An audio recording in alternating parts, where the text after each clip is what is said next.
a tornado warning message. A tornado warning remains in effect for eastern Phelps, northwestern Kearney, and south-central Buffalo counties until 8:30 p.m.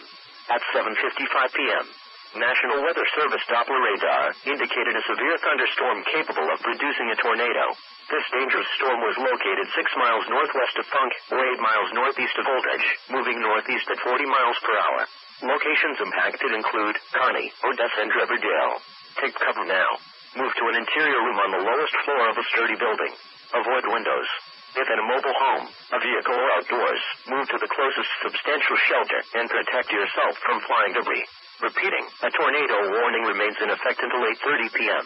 for the following counties in Nebraska: Buffalo, Kearney, and Phelps.